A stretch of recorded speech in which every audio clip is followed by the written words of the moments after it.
Alice Ìyábọ̀ Òjó kì í ṣe òṣèré lásán, oníṣòwò àti ìyá tó nífẹ̀ẹ́ àwọn ọmọ rẹ̀ ní pẹ̀lú. Ó jẹ́ ọmọ ìpínlẹ̀ Ògùn, wọ́n bí sí ìpínlẹ̀ Èkó. Ó jẹ́ òṣèré sinimá, olùdarí fíìmù àti oníṣòwò ńlá. Ó ní ọmọ méjì tó gbajúmọ̀ gan-an, Festus àti Priscilla. Priscilla tó ṣe ìgbéyàwó ní ọdún 2025, ó sì bí ọmọ ní ọdún 2025 náà. A rí wípé Ìyábọ̀ Òjó ti di girama. Ní ọdún tó kọjá ni iná ṣẹ́yọ ní ilé oúnjẹ àti ibi ìgbafẹ́ rẹ̀.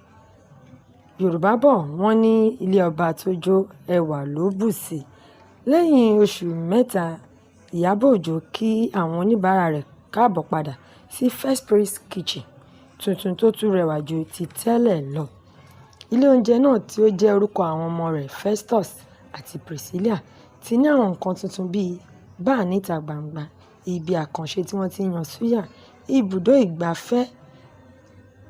Ìyábọ̀ Òjó ti fi ìyàtọ̀ sáàárín òun àti ẹnìkan tó ń lo orúkọ rẹ̀ láti gba àjọ lọ́wọ́ àwọn ènìyàn. Owó tí wọ́n ti gbà ti tó mílíọ̀nù 4 náírà. Ó sọ fún gbogbo ayé pé mi ò mọ nǹkan kan nípa rẹ̀ o, ẹ má ṣe fowó yín fún ẹlẹ́tàn. Ó wí pé òun kò lọ́wọ́ nínú rẹ̀ rárá, pé kí wọ́n gba owó wọn lọ́wọ́ ẹni tí wọ́n dájọ́ fún. Ó sì ti kìlọ̀ fún ẹni tí ó ń lo orúkọ rẹ̀ wípé kí ó lọ dá owó padà, wọn ò dẹ̀ gbọdọ̀ rí ní sàkání òun, nítorí wípé òun mú mọ́ra nítorí bí ó ṣe ń ṣe agbátẹrù òun, ṣùgbọ́n ohun tó ṣe láti fi borúkọ òun jẹ́ òun kò nífẹ̀ẹ́ sí. Ìdí nìyí tó fi ní kí ẹnikẹ́ni kí ó má ṣe lo orúkọ òun láti máa fi ṣe ẹ̀tàn tàbí máa fi gbá àwọn ènìyàn.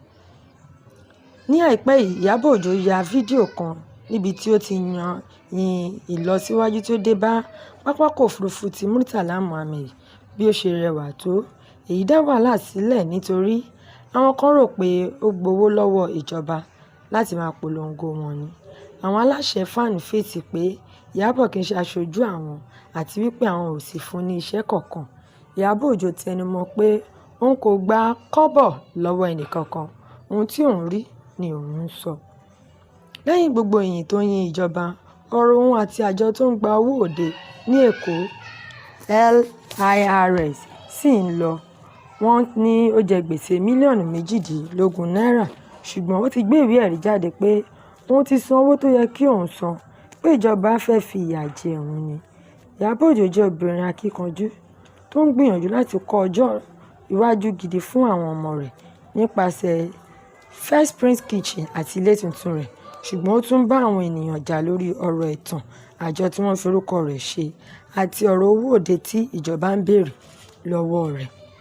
A rí i pé àwọn nǹkan tí ó ń ṣẹlẹ̀ nínú ìgbésí ayé Ìyábọ̀ Òjó yìí jẹ́ ohun àríkọ́gbọ́n àti àmúṣagbára wípé ní gbogbo ìlàkọjá ènìyàn, kí ènìyàn má ṣe rẹ̀wẹ̀sì, kí a má ṣe dákẹ́ àti máa tẹ̀síwájú, kí a máa gbìyànjú, kí a má ṣe jẹ́ kí ọ̀rọ̀ ìfàsẹ́yìn bomi tútù sí ọkàn wa láti tẹ̀síwájú, kí a gbìyànjú láti tú orúkọ ara wa kọ sínú ìtàn rere. Gbogbo èyí ni Ìyábọ̀ Òjó ń ṣe láti mú orúkọ rẹ̀ kọ sínú ìtàn rere àti láti tú ọjọ́ ọ̀la gidi ṣe fún àwọn ọmọ rẹ̀. Níbí ni a ó ti máa dánu dúró.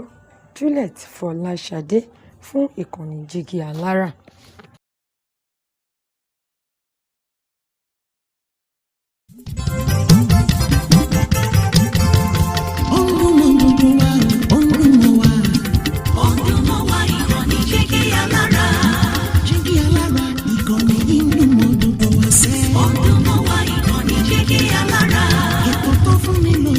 Ètò tó wà ní lọ́yẹ̀ wà ń bẹ̀. Ọdún mọ́ wá ìkànnì Jígí Alára. Ìròyìn lóríṣiríṣi tàbí mọ bó ṣe ń lọ láwùjọ.